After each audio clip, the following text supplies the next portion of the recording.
慈济志工展开第2阶段的赈灾行动，已经来到第3天。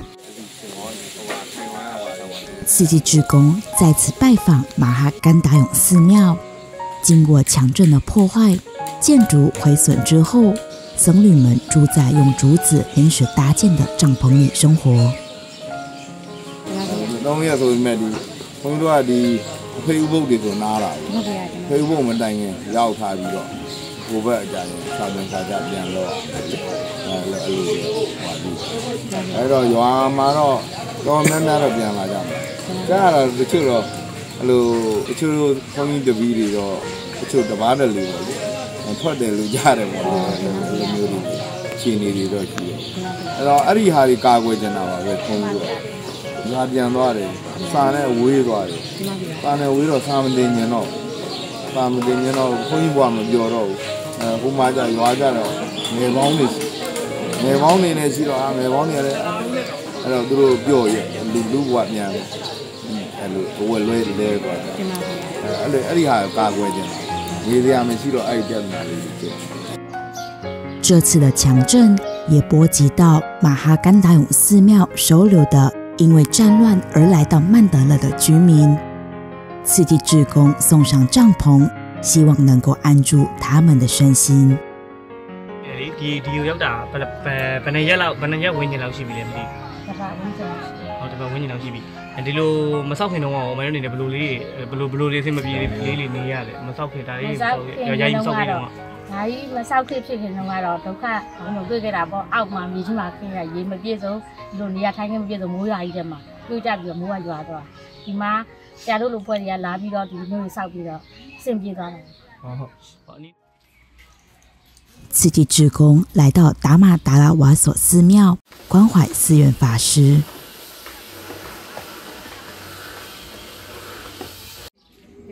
အဲ့ကလေးလေးတွေမရောက်ခင်တော့အချိန်ကြီးအောင်ဘုံဘုံတို့ဘယ်လိုလေးသတင်းသုံးနေဗျာသတင်းသုံးတော့ဒီအောက်တွေသတင်းသုံးရတာလေမှန်ပါဗျာစာဖြစ်ပြီးတော့အဲ့တော့ဘာဖြစ်တော့အခင်းမပါဘဲနဲ့ကြတော့ညအိတ်တခါရတော့ခါးရီနာပေါ့ပူတာပေါ့အဲ့တော့မနေ့အိယာထားတိုင်းမျက်ရည်တွေဆက်တာပေါ့ကျမ်းမာကြီးအဲ့ဒါလေးရှိတာလေအဲ့တော့ခင်းလေးရှိမှရအောင်ဟုတ်တယ်ဒီလောက်ပြည့်လားဗျာဟိုအသေးတော့ပြင်းလာရင်တော့လောက်တယ်လို့တော့မဟုတ်ဘူးအခုလောဆယ်ကတော့အဲ့ငါးရက်သားတွေတော့ညတော့နောက်ပိုင်းညတွေချင်းတော့အဲ့တော့ဒီခုချိန်ကတော့ယာတိတော့ပူတာဒီမှာဗျာအဲ့တော့ဒီယာတွေကကွန်ကရစ်တွေကပူပြီးအခင်းက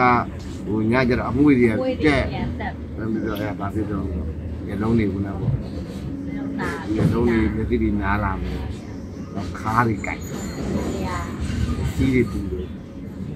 အဲ့ဒါတွေရှိတာသူကပြီးတော့အဆင်ပြေတော့တာပေါ့ကျမ်းမာကြီးကအဆင်ပြေတာ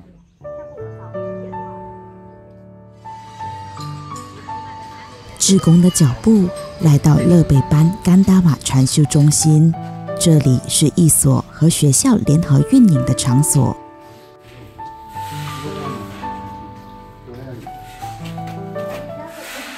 建筑内部因为强震，墙壁出现裂痕，甚至是坍塌。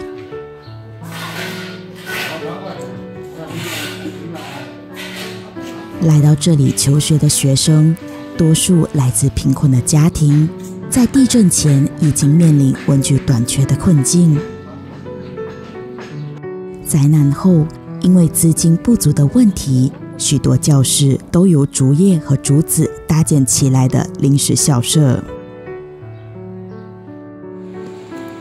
威沙利马哈甘达永僧侣佛学院，寺院内有一座具有1200年历史的古佛塔，经不起强震而倒塌。佛学院设有幼儿园至8年级的教学校舍，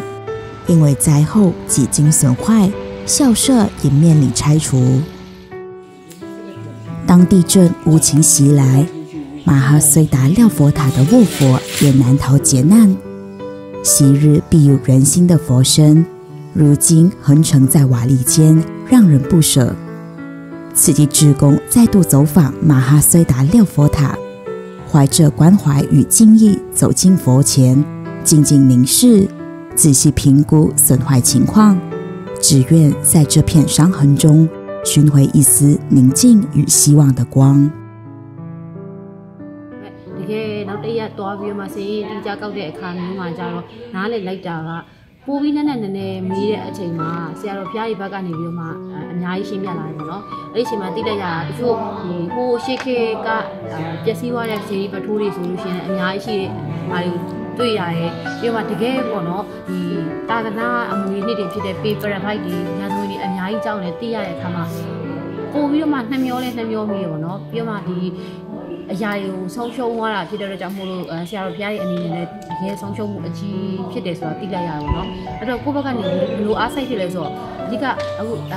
စိတ်ကောင်းဆန္ဒတီးဖို့အတွက်ကကြတော့ကိုတွေကတေးသေးချာချာပေါ့နော်ဒီ data တွေကိုစုဆောင်းပြီးတော့မှတေးချာလုံးမှသာလေဆရာကြီးဖျားကနေပြီးတော့မှလည်းတေးချာပြန်တီးရမှာဖြစ်တဲ့အတွက်ကြောင့်မို့လို့အရင်တစ်ခေါက်ကထပ်တော့ပို့ပြီးအားစိတ်ဖြစ်တယ်။အဲ့ဒါမှလည်းအခုကိုတွေပျက်စီးဆုံးရှုံးသွားတဲ့အရာတွေထပ်ပြီးတော့မှမဆုံးရှုံးအောင်လက်ထိတန်းနေသေးရဲ့ပေါ့နော်ဒီတာနာအငွေအနှစ်တွေလည်းနာနာကြီးလည်းတွေ့ပြီးတော့မှအမြဲဆက်ပြီးတည်ရှိနေမှုအတွက်ကကြတော့ကိုရီအနေနဲ့လည်းတစ်စိတ်တစ်ပိုင်းကိုမြင်ရရောက်သွားပြီပေါ့နော်အဲ့ဒါကြောင့်မို့လို့ရှေ့တစ်ခေါက်ကထပ်ပို့ပြီးတော့မှနည်းနည်းလေးပို့ပြီးအားဆက်ဖြစ်တယ်ပေါ့ပို့ပြီးတော့မှလည်းနှမျောပြီးတော့မှနည်းနည်းကိုကြိုးစားကြည့်သေးဖြစ်တယ်ပေါ့နော်ချပြဖို့အတွက်ထင်းပေးရမှာပေါ့နော်ဒါပေမဲ့အခုလိုမျိုးဖြစ်သွားတဲ့အတွက်ကြောင့်မို့လို့စိတ်ကောမကောင်းဘူးပြတဲ့ပြည်နေဆိုတာလည်းဘယ်လိုပဲပြည်နေပြည်ပြီးဒီလိုမျိုးအစ်စ်အတိုင်းရမှာတော့မဟုတ်ပေါ့နော်အချိန်နဲ့အများကြီးလို့ဖြစ်တယ်ပေါ့နော်ပျက်စီးမှုတိုင်းတာတော့နိုင်ငံတွေနဲ့ကြည့်ရဆိုလို့ရှိရင်အရင်အပြည့်အစီအရင်များတယ်ဒါတော့မှကိုယ်သွားတဲ့တနေရာနှစ်နေရာပဲရှိသေးတာပေါ့တခြားနေရာလည်းအများကြီးရှိသေးတယ်我们能多少可以帮助到那些寺庙，还有那种佛像那些，所以我们这次来呢，这里呢就是来了解佛陀的佛像的长度啊，或者是佛手的长度，佛的那个耳朵啊长度多少？因为地震的时候它毁掉的是很多地方嘛，是法师们心疼的就是后代人。希望后代人可以看得到这些经文，可以好好的保留这些经文，所以他也是很希望就是要我们帮助。